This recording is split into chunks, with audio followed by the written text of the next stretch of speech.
The first few days of the Atlanta Falcons rookie minicamp are officially in the books. And in these first couple of days, we've actually learned a lot about Michael Penix, Raheem being a first-time head coach over here in Atlanta.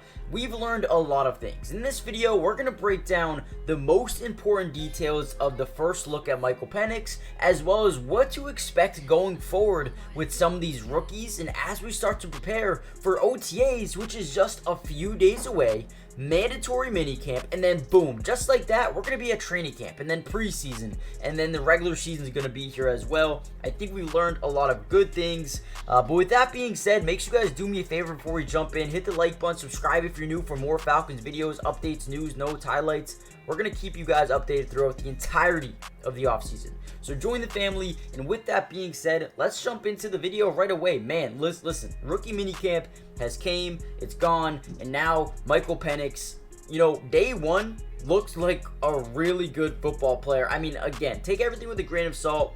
You don't know too much due to no pads, no contact, no defense, right? But at the end of the day, the first impressions of a quarterback mean everything, right? A couple years ago, or not couple, but a while ago, Paxton Lynch was when he was a first-round pick to the Broncos. Dude, there were so many negative things said about him. Dude, opposite from Michael Penix. He looked good at rookie minicamp. The leadership, right? Wanting to get behind a guy like Kirk Cousins and be like, listen, I'll do whatever I have to do to learn now. I just want to be a helpful piece of this team. Helping his rookies, getting the chance to do so on Monday when OTA starts. He's going to be able to get things going really quickly with Kirk Cousins. And he's being a really good sport about it, saying, listen, I want to be the backup. I want to learn from you. I want to coexist together. I don't want to be in a toxic, locker room here. Let's just make things work, right? Now, really quickly, I want to show you some press conference clips from Raheem and even Michael Penix immediately after his first practice. And again, as we start to ramp up OTAs, which I believe is tomorrow or next Monday, correct me in the comments down below, we're going to have more highlights, film analysis for you guys. So make sure you guys subscribe. Let's jump into some of these press conference clips real quick. And Raheem practice. I mean, it was the first practice. I don't know yet. I feel like it's still some more practicing I got to see. But man, the vibes are great. It was great vibes. Great urgency. And everybody was out here trying to compete. So it was all that you asked for. It's been real good. How do you approach that relationship? Coach, for the rookies. You came in late. You don't get. I am late. I was working as fast as I could. I'm kidding. When you're making corrections, rookies first time out, what are the corrections and mistakes that you like to see and then work through, and then what are the things that tick you off? It's hard to say you get ticked off at this camp. This is the ideal moment for patience, right? If there's ever any, and these are great patient moments. These are great time to have empathy. Like, think about it, man. If I had you try it out today, how much juice would you have going on, and how many mistakes could you make just by psyching yourself out of yourself, right? So right now I'm going to look for movement. I'm looking for intent. I'm looking for correcting those mistakes that you make, and how fast and quickly can you do it? Does it happen immediately? Does it happen when you're coming back to the huddle and you're looking at me going, I got it. Hey, can I do that again? All those type of things are things that you evaluate when you're talking about bringing people into your team and the makeup and the people that we want to have. And that's the fun part, right? That's the fun part for coaches, right? Because there's, I don't even like to use the word, and I don't want to say it. I'm trying to think of a different way of saying it, but there's no such thing as players that can't learn what you do, right? They got to be likable, learnable systems in order to get the best out of the players and find out what they can do, and that's what we pride ourselves in doing.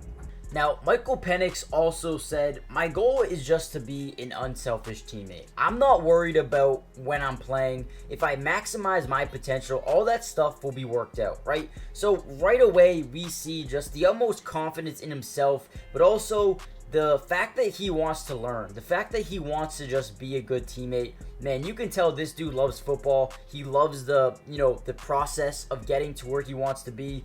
I love Michael Penix as a player. And I think Falcons fans, shouldn't be so mad about it, right?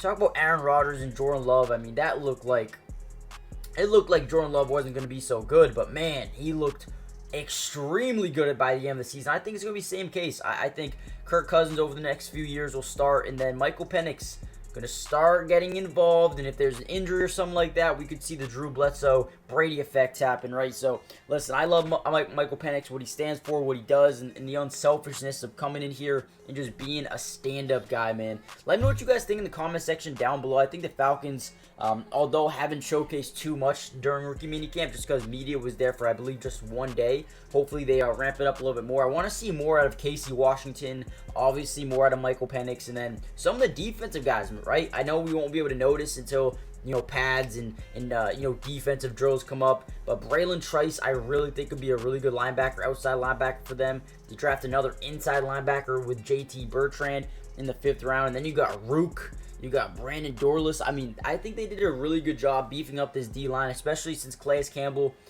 is definitely in question whether or not he'll be back to the team next season. But overall, I thought the Falcons did, you know, what seems to be an unbelievable job with this unit, man. Shout out to Raheem Morris. Shout out to Raheem Morris in the front office. Although a lot of fans hated them picking Michael Penix, I thought they got a stud. I think they have a guy that loves football, a guy that doesn't really care about the fame or the money, cares about winning games, cares about getting better as a player and being his best self. So I think they did a good job. Let me know what you guys think in the comment section down below. Let me know who you guys think will be the most impactful day one rookie for the Falcons, and also who do you think has the most potential for them going forward. Hit that like button, subscribe if you're new, join the family, turn on post notifications, because we will be live every single, or not live, but we will be covering every single Falcons training camp, mini camp, OTAs, everything. We got it covered. Join the family, and I'll see you guys in the next one. Peace.